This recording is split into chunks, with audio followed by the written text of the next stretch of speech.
శబరిమాత అలా కూర్చునుంది ఆ గుడిసె ముందు. ఎవరో దూరం నుంచి ఇద్దరు వస్తున్నట్టుగా కనిపించింది. ఎవరది వచ్చేది? వణుకు పాపం ఆ తల్లికి. ఏవో 2 రూపాలు మాత్రం కనిపిస్తున్నాయి.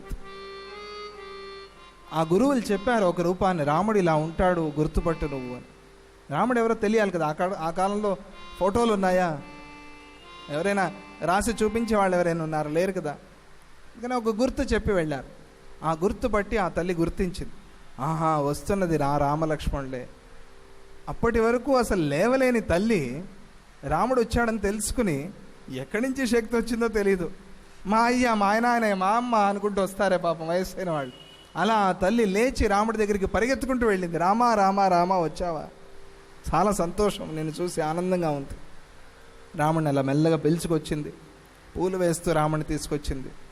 రాముడు అనుకున్నాడు, ఎందుకమ్మా ఇవన్నీ శ్రమలు? నేను నిన్ను చూడటం కోసం వచ్చాను. నీ దర్శనం నా భాగ్యం అని రాముడు అంటాడు. వృద్ధుల్ని గౌరవించటం. రాముడు వచ్చాడు, కూర్చోబెట్టింది, సత్కారాలన్నీ చేసింది. ఆ ఫలాల్ని రుచి చూసి రాముడికి ఇచ్చింది. ఇది బాగుంది, పుల్లగా లేదు, తీసుకో. రాముడు దాన్నే తిన్నాడు అని చెప్తాడు. భక్తుడి కోసం జూటను కాయే అంటారు. అంటే ఎంగిలి ఫలాల్ని కూడా తిన్నావు నువ్వు, ఎంగిలి అనుకోకుండా తిన్నావు స్వామి అని. అటువంటి కరుణామూర్తి, అటువంటి దయాహృదయుడు స్వామి. అలా సేవలన్నిటిని అందుకున్నాడు. తరువాత శబరిమాత తన ఆశ్రమంలో ఉన్న ఒక చిన్న మ్యూజియం తయారు చేసి పెట్టుకుంది, గురువుగారి మ్యూజియం. అక్కడ ఆరేసిన గురువుల బట్టలు, అక్కడ వాళ్ళు ఉపయోగించిన కమండలాలు, దండాలు, ఆసనాలు అవన్నీ కూడా చక్కగా ఏర్పాటు చేసి పెట్టింది. మనం భద్రపరుచుకోవాలి. మన పెద్దల ఆస్తి ఏదైనా ఉంటే ఇది చాలా పాత కుర్చీ అండి, అమ్మేయండి అని అమ్మేయకూడదు. జాగ్రత్తగా తీసి పెట్టుకోవాలి. అది రేపు యాంటిక్ పీస్ అవుతుంది, అప్పుడు దాని వాల్యూ పెరుగుతుంది. ఆ రకంగా స్వార్థంగా చూసినా కూడా మనకు ఆ వస్తువులు కావాలి. లేదా గురువులు వాడారు, ఇది పెద్దలు వాడారు, చాలా భక్తిగా తీసి పెట్టుకుందాం అని జాగ్రత్త చేయాలి వాటిని. ఇప్పుడు ఎన్నో ఆశ్రమాలు, మీరు రమణ మహర్షి ఆశ్రమానికి వెళ్ళి చూసినా లేదా ఇతర ఆశ్రమాలకు వెళ్ళి చూసినా కూడా జాగ్రత్తగా భద్రపరిచి ఉంచుతారు గురువులు వాడినవన్నీ కూడా. మనం కూడా అలాగే స్వామీజీ వాడిన కుర్చీ దాన్ని చాలా శుభ్రంగా ఉంచి, దాని మీద స్వామీజీ ఫోటో ఉంచి, అక్కడ పుష్పాలు ఉంచి, దీపాన్ని వెలిగించి చేస్తామే.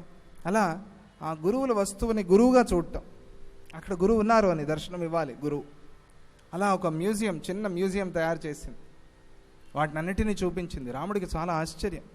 అప్పుడెప్పుడో ఆరేసిన వస్త్రాలట ఇంకా అలాగే ఉన్నాయి, అలాగే తడితడిగా ఉన్నాయట, ఇంకా వర్షాకాలం ఏం కాదు, అలాగే ఉన్నాయట.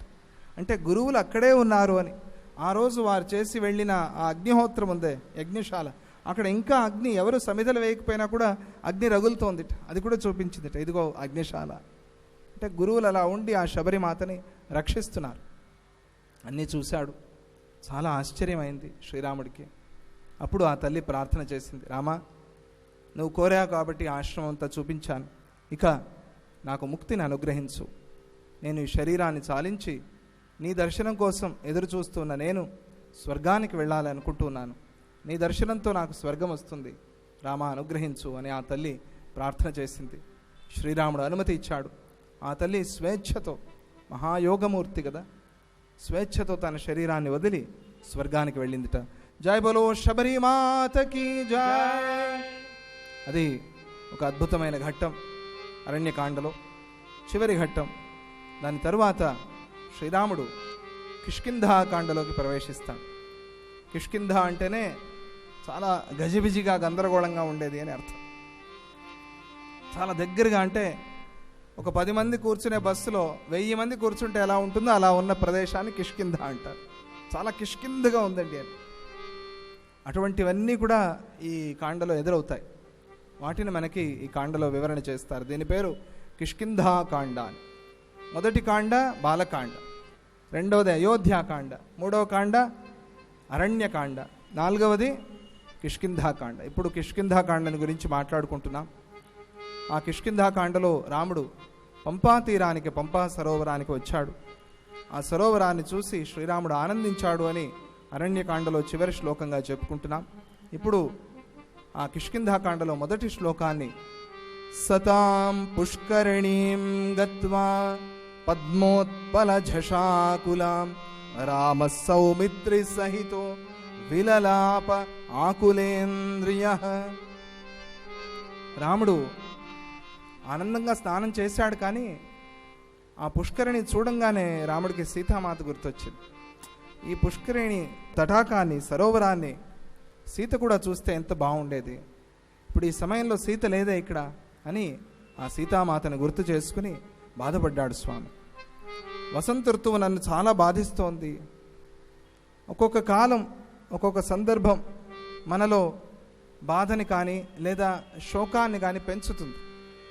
వాటిలో చాలా గొప్పది ఏంటి? సాయం సంధ్యా సమయం. సాయం సంధ్యా సమయంలో ఏమవుతుందో తెలీదు. ఉన్నట్టుండి ఏదో కాసేపు అట్లా విశ్రాంతి తీసుకోవాలి అని అనిపిస్తుంది.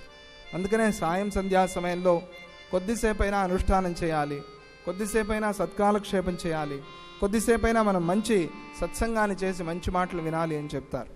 సాయంకాలం చాలా ముఖ్యమైనది. అలా వసంత ఋతువు నన్ను బాధిస్తోంది. మయి భావో హి వైదేహ్యా తత్వతో వినివేశితః మమాపి భావః సీతాయాం సర్వథా వినివేశితః. మేమిద్దరం ఏదో స్వార్థం కోసం ఒకళ్ళనొకళ్ళు ప్రేమించుకున్న వాళ్ళం కాదు. సీతామాత తన భావాన్ని, తన హృదయాన్ని మాత్రమే కాదు, తన భావాన్ని కూడా నాలో ఉంచింది.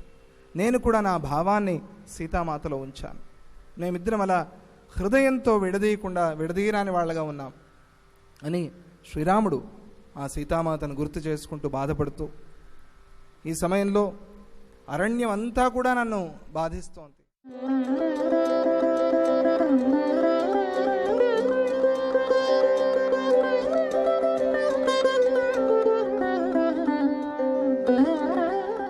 పురాణములు వ్యక్తిత్వ వికాస పాఠాలు అనే కార్యక్రమానికి స్వాగతం.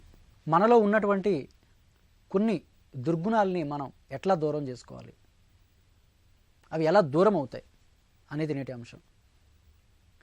సాధారణంగా మనం ఎవరైనా విజయం సాధిస్తే జై కొడుతూ ఉంటాం. ప్రధానంగా భగవంతుడికి కూడా జై శ్రీరామ్ అంటాం, జై హింద్ అంటాం, జై హనుమాన్ అంటాం, జై శ్రీమన్నారాయణ అంటాం. జై అంటే అర్థం ఏంటి? జై అంటే రెండు అర్థాలు ఉన్నాయి ఇక్కడ. జై అంటే అన్నిటికంటే నువ్వు ఉన్నతమైన వాడివి అని ఒక అర్థం. నిజమే, భగవంతుడు అన్నిటికంటే ఉన్నతమైన వాడు కాబట్టి ఓ జై హనుమాన్ అని, జై శ్రీరామ్ అని చెప్పొచ్చు. రెండో అర్థం ఏంటంటే నీకు జయమగుగాక అని కూడా అర్థం ఉంది. జై అంటే నీకు జయమగుగాక అని. అది మనుషులకు కోరవచ్చు, మన శ్రేయోభిలాషులకు మనం కోరవచ్చు, నీకు జయమగుగాక అని ఆశీర్వదించవచ్చు. కానీ భగవంతుడికి కూడా నీకు జయమగుగాక అని మనం కోరాలా? భగవంతుడు మనకు జయం ఇవ్వాలి తప్ప మనం భగవంతుడికి జయం అవ్వాలని కోరుకోవడం ఏంటి? అంటే భగవంతుడికి మనం కోరుకోకపోతే జయం లేదా? అన్ని జయములు ఆయన మనకి ఇవ్వాలి కదా, కానీ అతనికి మనం జయమగుగాక అని కోరడం ఏంటి? ఇక్కడ ఉన్నటువంటి రహస్యం ఏంటి అనేది ఈరోజు మనం తెలుసుకోబోతున్నాం. ఇప్పుడు అంటే భగవంతుడికి కూడా అపజయం ఉంటుందా అని. అంటే భగవంతుడికి అపజయం ఉండదు, భగవంతుడికి అంతటా జయమే. కానీ మనం ఎందుకు అట్లా కోరుతామంటే భగవంతుడికి కూడా ఒక దగ్గర జయం లేదటండి. ఎక్కడ జయం లేదో తెలుసా? అది నీ హృదయంలోనే. మన హృదయంలో భగవంతుడికి జయం లేదు. ఎందుకంటే భగవంతుడు సమస్తాన్ని జయించాడు, కానీ మన హృదయాన్ని ఆయన జయించలేదట. మరి మన హృదయాన్ని ఎవరు జయించారు? కోపము, కామము, ఈర్ష్య, అసూయ, ద్వేషం, ఇవన్నీ కూడా మన హృదయాన్ని జయించి ఉన్నాయి. అవన్నీ హృదయంలో తిష్ట వేసుకుని కూర్చుని ఉన్నాయి, ఆక్రమించేస్తున్నాయి మన హృదయాన్ని. మన హృదయాన్ని అవి కబ్జా చేసి ఉన్నాయి. అందుకే మనకు అశాంతి. ఏ చిన్న విషయానికి కోపం వచ్చేస్తుంది, చిన్న విషయానికి అహంకారం వచ్చేస్తుంది. ఎందుకని? అవి కబ్జా చేసి ఉన్నాయి, మన హృదయాన్ని ఆక్రమించి ఉన్నాయి. అందుకని భగవంతుడిని ఇప్పుడు కోరుతూ ఉన్నాం, హే భగవాన్, నువ్వు ప్రపంచానంతటిని జయించావు, సృష్టిని జయించావు, కానీ నా హృదయాన్ని జయించుకో స్వామి. జై హనుమాన్, జై శ్రీరామ్, జై శ్రీమన్నారాయణ. హే భగవాన్, నా హృదయాన్ని గెలుచుకో, నా హృదయాన్ని గెలుచుకో. ఎందుకని? నా హృదయాన్ని కామక్రోధాలు గెలిచి ఉన్నాయి, నేను అశాంతిగా ఉన్నాను. ఈ కామక్రోధాలని పటాపంచులు చేయి, వాటిని సంహరించు, వాటిని తరిమేసే, నువ్వు నా హృదయాన్ని సొంతం చేసుకో అని చెప్పడం యొక్క ముఖ్య ఉద్దేశమే జై శ్రీరామ్ అంటాం అన్నమాట. ఇక రెండోది కామయేస క్రోధయేస రజోగుణ సముద్భవ అని చెప్తున్నాం కదా. ఈ కామక్రోధాలు ప్రేరేపితం ఎందుకు అవుతుంటాయి అని. అసలు ఈ కామక్రోధాలని జయించే మార్గం ఏమిటయ్యా అంటే దానికి ఒకటే మార్గం, రామనామం. అంతేకాకుండా ఒకటండి మనం తెలుసుకోవాలి, లక్ష్యము లేకపోతే, లక్ష్యం ఉంటే ఇంద్రియాలు అవి మన కోసం పనిచేస్తాయి. అంటే మన లక్ష్యం ఉంటే లక్ష్యం కోసం పనిచేస్తాయి ఇంద్రియాలు. మన మనస్సు కానీ ఇంద్రియాలు కానీ. లక్ష్యం లేదనుకోండి, అదే ఇంద్రియాలు మన పతనం కోసం పనిచేస్తాయండి. ఉదాహరణకు చూడండి, రేపు ఉదయాన్నే పలాని చోటుకు వెళ్ళాలి, ఆ పని చేయాలి అని ఒక లక్ష్యం ఉంటే తెల్లవారుగానే లేచిపోతాం, మనం మేల్కొని చక్కగా స్నానం చేసుకుంటాం, వెంటనే బయలుదేరుతాం. ఎందుకని లక్ష్యం ఉంది, ఆ పని ఉందని. ఒకవేళ రేపు ఏ పని లేదు అని ఒక లక్ష్యం లేదనుకోండి, మన ప్రవర్తన ఎట్లా ఉంటుంది? 5 గంటలకు లేవాల్సిన వాళ్ళం 7 గంటలకు లేస్తాం. ఎందుకని? లక్ష్యం లేదు, రేపు ఏం చేయాలో లక్ష్యం లేదు. కాబట్టి 7 గంటలకు మేలుకొని ఏదో సమయానికి అల్పాహారం తీసుకుంటాం, ఏదో పార్కుకు పోతాం, షికారుకు పోతాం, ఏం చేస్తామో మనకే తెలియదు. ఏవో విచిత్రమైన పనులు చేసుకొని ఏవో కొన్ని కష్టాలు ఇరుక్కుపోతూ ఉంటాం మనం. ఎందుకని? లక్ష్యం లేదు కాదు. కాబట్టి అదే లక్ష్యం ఉంటే ఇంద్రియాలు లక్ష్యం కోసం పనిచేస్తాయి. కాబట్టి ఇంద్రియ నిగ్రహం మనకు కావాలి అనుకున్నప్పుడు లక్ష్యం పెట్టుకోవాలి మనం, నేను ఇది సాధించాలి అని. అది యోగులైతే మోక్షాన్ని, విద్యార్థులైతే చదువుని, నిరుద్యోగులైతే ఉద్యోగం కోసం, ఎవరికి ఏదో ఒక లక్ష్యాన్ని ఏర్పాటు చేసుకుంటే మన మనస్సు, మన ఇంద్రియాలు ఆ లక్ష్యం కోసం పనిచేస్తాయి. ఒకానొక సమయంలో మనకు ఇది వాల్మీకి రామాయణం కాదు, అవాల్మీకాల్లో చెప్పబడినటువంటి ఒక కథ చెప్తున్నాను మీకు. రావణ సంగ్రామం మధ్యలో కుంభకర్ణుడు నిద్రలేపాడు రావణుడు. కుంభకర్ణుడు నిద్రలేచాడు, అన్నయ్యని కలిచాడు. అన్నయ్య, ఎందుకు నన్ను హఠాత్తుగా నిద్రలేపావు అంటే, ఏం లేదు తమ్ముడు, నువ్వు యుద్ధం చేయాలి. ఎందుకు యుద్ధం చేయాలంటే జరిగిన కథ అంతా కూడా చెప్తాడు. నేను సీతమ్మని తీసుకొచ్చి అశోకవనంలో పెట్టాను అని. అయితే అప్పుడు కుంభకర్ణుడు అడిగాడు, అన్నయ్య నీకు సాధ్యం కానిది ఏముందన్నయ్య, ఈ యుద్ధాలు ఇవన్నీ ఎందుకు అన్నయ్య?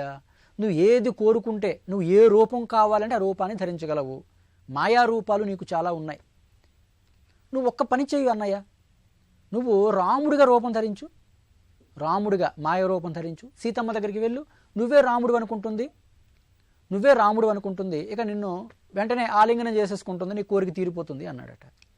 రావణాసురుడు ఒక చిన్న చిరునవ్వు నవ్వి, తమ్ముడు నా మీద నీకు ఎంత ప్రేమరా, నీ ప్రేమకు నేను కృతజ్ఞుడిని, కానీ తమ్ముడు నీకు ఒకే తల ఉందిరా, నువ్వు ఒక తలతోనే ఆలోచించగలవు, నాకు 10 తలలు ఉన్నాయి, 10 తలలతో నేను ఆలోచించగలనురా తమ్ముడు, ఈ ఆలోచన నాకు ఎప్పుడో వచ్చిందిరా అన్నాడు. ఎప్పుడో ఈ ప్రయత్నం నేను చేశాను. చేసావా? చేస్తే ఏమైంది? ఏం చెప్పమంటావు తమ్ముడు, నేను ఎప్పుడైతే రాముని యొక్క రూపాన్ని ధరించానో అప్పుడు వెంటనే నాలో ఉన్నటువంటి కామభావం అంతా పోయిందిరా తమ్ముడు అన్నాడట. ఆశ్చర్యపోయాడు కుంభకర్ణుడు. ఎప్పుడైతే రావణాసురుడు రాముడి యొక్క రూపాన్ని ధరించాడో అతనిలో ఉన్నటువంటి కామభావం అంతా కూడా పోయిందట. పరస్త్రీని కనీసం కన్నెత్తి కూడా చూడకూడదు అనే భావం వచ్చేసిందట. మరలా రావణాసురుడు రావణ రూపంకి వచ్చేసాడు. మరలా రావణ రూపంకి రాగానే మరలా పరస్త్రీ వ్యామోహం కలుగుతుందట. మరలా ఏం చేశాడు?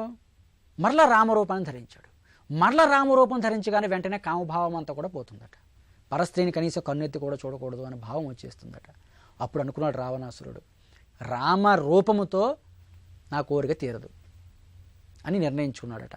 ఇది విన్న తర్వాత కుంభకర్ణుడు అనుకున్నాడు, అదేమిట్రా, ఎంతో కామంతో రగిలిపోతున్నటువంటి ఒక రావణాసురుడే రామరూపాన్ని ధరించగానే కామభావం పోతే ఇక నిజమైనటువంటి రాముడు ఎంత గొప్ప ఏకపత్ని వ్రతుడు అనుకున్నాడట.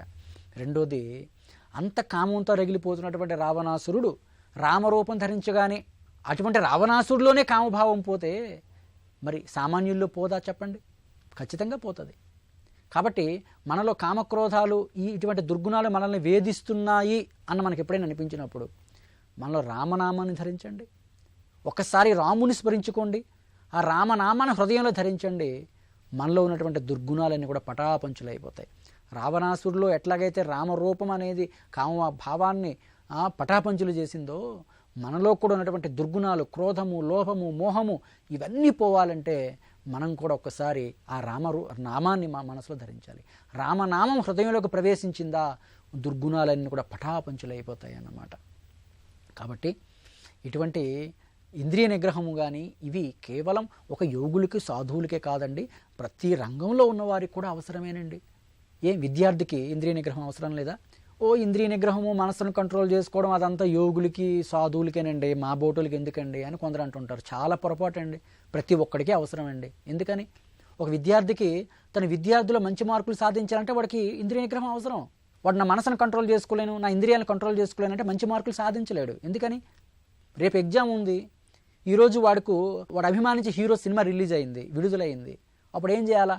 మనసు అటు వెళ్ళమంటుంది, సినిమాకి పోమంటుంది. సినిమాకి పోతే చదువుకోలేడు, సమయం వృధా అవుతుంది, రేపు ఎగ్జామ్ ఉంది. ఇప్పుడు ఇంద్రియ నిగ్రహం అవసరమా లేదా? ఇంద్రియాలు నిగ్రహించుకొని సినిమాదేముంది తర్వాతైనా చూడొచ్చు, ముందు చదువు ముఖ్యము అన్న భావంతో ఇంద్రియాలు నిగ్రహించుకున్నాడు అనుకోండి, బాగా చదువుతాడు, మంచి మార్కులు సాధిస్తాడు. అంటే ఇంద్రియ నిగ్రహము విద్యార్థికి అవసరం, ఒక రాజకీయ నాయకుడికి అవసరం, ఒక వ్యాపారవేత్తకి అవసరం, ఒక యోగికి కూడా అవసరం. కాబట్టి భగవద్గీత, పురాణాలు, రామాయణం ఇవన్నీ కూడా కేవలం ఒక యోగులకు, సాధువులకు, సన్యాసులకు, భక్తులకు మాత్రమే చెప్పబడలేదు, మనిషి అనేవాడికి చెప్పబడింది. మనిషి అనేవాడికి చెప్పబడినటువంటి గ్రంథాలే పురాణాలు, అవే హైందవ గ్రంథాలు అని గ్రహించాల్సినటువంటి అవసరం ఎంతైనా ఉందని తెలియజేసుకుంటూ మరొక మంచి అంశంతో మరలా కలుద్దాం. హరి ఓం తత్సత్.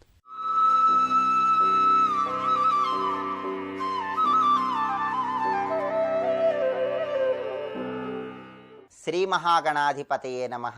శ్రీమాత్రే నమః. నిత్య జీవితంలో ఎటువంటి సమస్యలు ఎదురవుతున్నా ఆ సమస్యల తీవ్రతను తగ్గింపజేసుకోవటానికి నవగ్రహ ఆరాధన, నవగ్రహ స్తోత్ర పారాయణ విశేషంగా సహకరిస్తాయి. నవగ్రహాలను ప్రసన్నం చేసుకోవటం ద్వారా నిత్య జీవితంలో ఎలాంటి సమస్యలు ఎదురవుతున్నా ఆ సమస్యల నుంచి చాలా సులభంగా బయటపడవచ్చు. 27 నక్షత్రాల్లో ఏ నక్షత్రంలో జన్మించిన వాళ్ళైనా ఆ నక్షత్రానికి ఎవరు అధిపతిగా ఉన్నారో తెలుసుకొని ఆ అధిపతి అయిన గ్రహాన్ని ప్రసన్నం చేసుకుంటే జీవితంలో తొందరగా అభివృద్ధిని సాధించవచ్చు. ఈ ప్రక్రియలో భాగంగా పుబ్బా నక్షత్రం అంటే పూర్వ ఫాల్గుని నక్షత్రంలో జన్మించిన స్త్రీ పురుషులు ఎవరైనా సరే పుబ్బా నక్షత్రానికి అధిపతి శుక్రుడు కాబట్టి నవగ్రహాల్లో శుక్రుడిని ప్రసన్నం చేసుకోవాలి. ఓం ఘం శుక్రాయ నమః అనే శుక్ర మంత్రాన్ని ప్రతిరోజు 21 సార్లు జపం చేసుకోవాలి. ఓం ఘం శుక్రాయ నమః ఈ శుక్ర మంత్రాన్ని ప్రతిరోజు 21 సార్లు జపం చేసుకుంటే పూర్వ ఫాల్గుని నక్షత్రం అంటే పుబ్బా నక్షత్రంలో జన్మించిన స్త్రీ పురుషులు ఎవరైనా సరే మంచి శుభ ఫలితాలను అందిపుచ్చుకోవచ్చు. అలాగే పుబ్బా నక్షత్రంలో జన్మించిన వాళ్ళు శుక్రవారం లలితాదేవిని పూజిస్తే చాలా మంచిది. లలితా సహస్రనామ పారాయణ శుక్రవారం చేసి లలితాదేవి చిత్రపటం దగ్గర బెల్లం ముక్క నివేదన చేయటం, ఇంకా వీలైతే పొంగలి నివేదన చేసి అందరికీ పంచిపెట్టి ప్రసాదంగా స్వీకరించడం ద్వారా కూడా లలితాదేవి అనుగ్రహం కలిగి జీవితంలో తొందరగా మంచి పురోభివృద్ధి సాధించవచ్చు. ఈ పుబ్బా నక్షత్రం వాళ్ళు ఓం ఘం శుక్రాయ నమః అనే మంత్రజపం చేయండి. శుక్రవారం లలితాదేవిని పూజించండి. విశేషమైనటువంటి శుభయోగాన్ని సిద్ధింపజేసుకోండి. అలాగే పుబ్బా నక్షత్రంలో జన్మించిన వాళ్ళు ఒక ఉత్తరం రాసిన, ఒక ప్రకటన చేసిన లోపం లేకుండా చక్కగా ఉంటుంది. అది ఈ నక్షత్రం వాళ్ళకు ఉన్నటువంటి ప్రత్యేకమైన లక్షణం. అది కూడా శుక్రుడి అనుగ్రహం వల్ల కలుగుతుంది. దాన ధర్మాలు, అన్నదాన సత్రాలు, విద్యాదానం ఇలాంటివన్నీ కూడా చేతనైనంత వరకు చేసేటటువంటి లక్షణాన్ని కలిగి ఉంటారు. చాలా భాషలు అనర్గళంగా మాట్లాడే శక్తి సామర్థ్యాలు కూడా కలుగుతాయి. శుక్రుడంటే ఆయన సర్వశాస్త్రాలు చదివిన ఆయన, సర్వశాస్త్రాలు అధ్యయనం చేసినటువంటి గ్రహం శుక్రగ్రహం, శుక్రాచార్యుల వారు. అందుకే అనేక రకాలైనటువంటి భాషలు మాట్లాడే శక్తి సామర్థ్యాలు కూడా ఈ నక్షత్రం వాళ్ళకి కలిగే అవకాశాలు ఉన్నాయి. అలాగే బాగా ప్రయత్నం చేస్తే మార్షల్ ఆర్ట్స్లో కూడా రాణించే సూచనలు ఉన్నాయి.